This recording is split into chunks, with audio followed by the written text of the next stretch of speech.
بسم اللہ الرحمن الرحیم الصلاۃ والسلام علیک یا رسول اللہ صلی اللہ تعالیٰ علیہ وسلم۔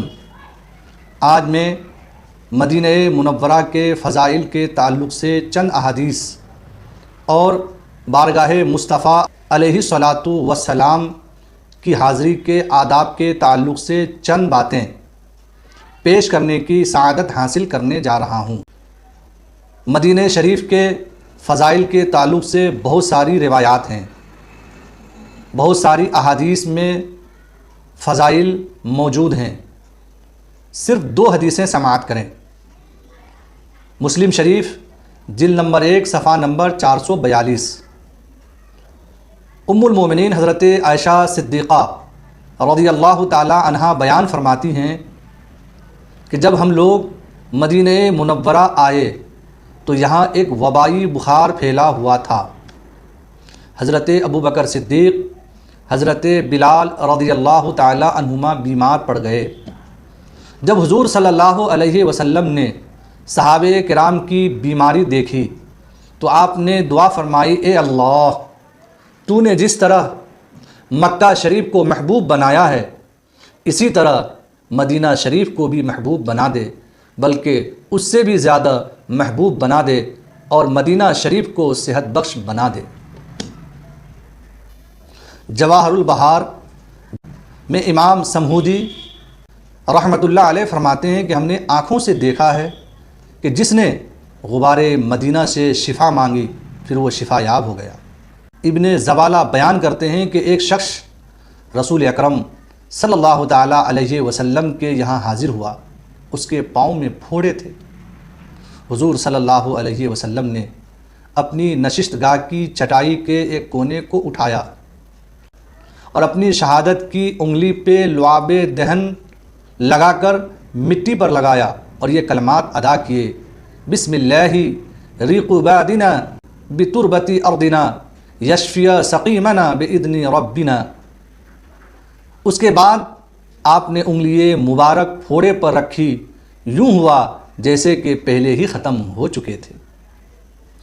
یاد رہے کہ مکہ شریف افضل ہے یا مدینہ شریف افضل ہے، یہ بات، یہ معاملہ محدثین کے مابین مختلف فی ہے، لیکن جس جگہ پر سرکار دو عالم صلی اللہ تعالیٰ علیہ وسلم تشریف فرما ہیں، خصوصاً جس خطے زمین پر آپ کا جسم اقدس ملا ہوا ہے، بالاتفاق ہر جگہ سے افضل و اعلیٰ ہے۔ اس کا مقابلہ نہ کعبہ کر سکتا ہے اور نہ ہی اس کی نہ اس کا مقابلہ عرش اعظم کر سکتا ہے۔ اعلیٰ حضرت امام احمد رضا خان فاضل بریلوی ارشاد فرماتے ہیں، حاجیو آؤ شہنشاہ کا روضہ دیکھو، کعبے تو دیکھ چکے ہو، کعبے کا کعبہ دیکھو۔ حضور اکرم صلی اللہ تعالیٰ علیہ وسلم کے چاہنے والوں کے لیے شہر مدینہ طیبہ شہر محبت ہے۔ عشاق ایسے بھی دیکھے جاتے ہیں جو اس بابرکت شہر میں ازراہ ادب جوتے نہیں اتارتے۔ بہرحال ہر شخص کو اس کے آداب کے اعتبار سے نوازے جاتے ہیں، اس بارگاہ مصطفیٰ میں حاضری دے کر اپنی نیک بختی کا ثبوت پیش کرتے ہیں۔ اس لیے مصطفیٰ علیہ الصلاۃ والسلام کی بارگاہ میں حاضری دینے والوں بارگاہ مصطفیٰ میں جانے کا ادب کیا ہے، اس پر عمل کریں گے تو انشاءاللہ برکتوں سے آپ نوازے جائیں گے۔ فقہ حنفی کے محقق علامہ ابن حمام رحمۃ اللہ علیہ مصطفیٰ کی بارگاہ کے آداب کے تعلق سے فتح القدیر جلد نمبر 2 صفحہ نمبر 336 پر لکھتے ہیں، میں اس کا خلاصہ پیش کرتا ہوں۔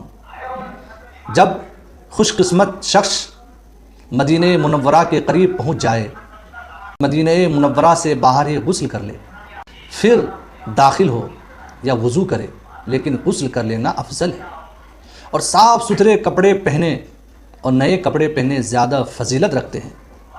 کچھ خوش عقیدہ لوگ یوں کرتے ہیں کہ مدینہ منورہ سے باہر قریب ہی سواری اتار کر پیدل چلتے ہیں اور اسی طرح پیدل چل کر مدینہ منورہ میں داخل ہوتے ہیں۔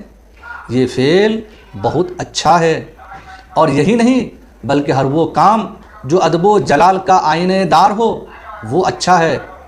مسجد نبوی شریف میں داخل ہونے لگے تو پڑھے اللہم افتح لی ابواب رحمتک، اور اس سے پہلے یہ آیت پڑھے ارشاد الساری میں ملا علی قاری رحمۃ اللہ علیہ بارگاہ مصطفیٰ کی حاضری کی ایک روحانی کیفیت بیان فرماتے ہیں، اور وہ یہ ہے، آپ فرماتے ہیں کہ روضہ شریف کے ہر زائر کو اس حال میں وہاں جانا چاہیے وہ نگاہیں جھکا کر زمین کو دیکھتا جا رہا ہو، یا پھر حضور صلی اللہ علیہ وسلم کے روضہ شریف کی دیوار کی ان جگہوں کو دیکھتا ہوں جو سطح زمین سے متصل ہو، ہر ممکن طریقے سے اپنی نگاہ کو مسجد اور روضہ مقدس کی زیب و زینت میں کھو جانے سے روکے اور شعور و ادراک کے ساتھ دربار مصطفیٰ میں حاضر ہو۔